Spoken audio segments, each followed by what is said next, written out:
Niliitwa nikiwa Kitui. Haleluya. Sasa naitwa Alexander. Okay, ushuhuda ni kwamba niliitwa kwa boma fulani Kiseria niombe. Nikaenda nikaombea hiyo boma na nikarudi mali. Sijawahi enda. Lakini nitumie line za unabii kujua pale nitapata kulingana vile walinielezea na kwenye mimi nilichukua gari ni tofauti. Bwana Yesu asifiwe. So Mungu ndiye alinielekeza mpaka penye nitapata gari yenye naenda straight mpaka pale.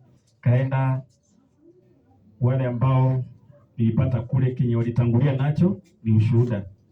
Walishuhudia hivi na niliwarekodi kwa audio hapa kwa simu wakishuhudia. Ya kwamba huyo mwenye nilienda kwake, nilienda kuombea mama yake ushago, boma yao. Walikuwa na kesi ya shamba. Baba yao alikuwa ameoa bibi watatu. Sasa hao walikuwa bibi wa katikati.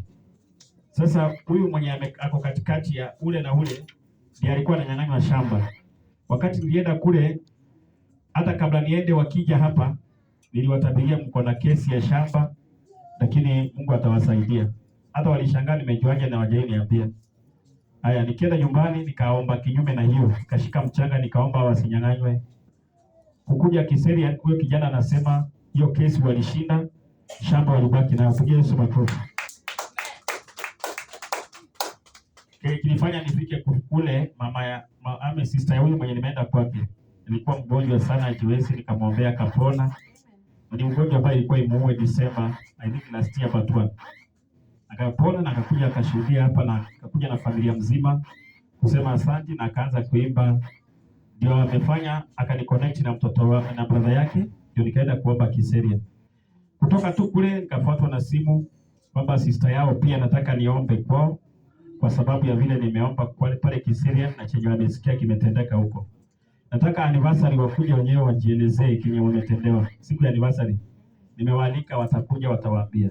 Ushuhuda wa pili ni kwamba wiki ilikuwa na financial breakthrough mpaka nikapunguza rent ikabaki 1000 ya last month.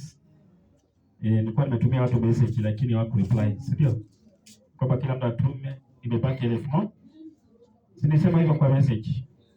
Sasa hata wewe ukinitumia sita reply. Sasa nimetuma yangu hoja. Hata ukipiga sitashika.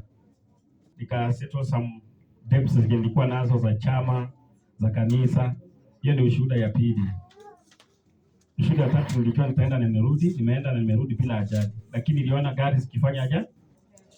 Zikarusana, Nissan inatoka hivi, kuna nyingine imetoka hivi kwa bonga hivi. Mimi yangu haikufanywa hivi. Yenye nilikuwa ndani ilikuwa tu salama na tunatoka the same area. The same way. Barikiwe sana.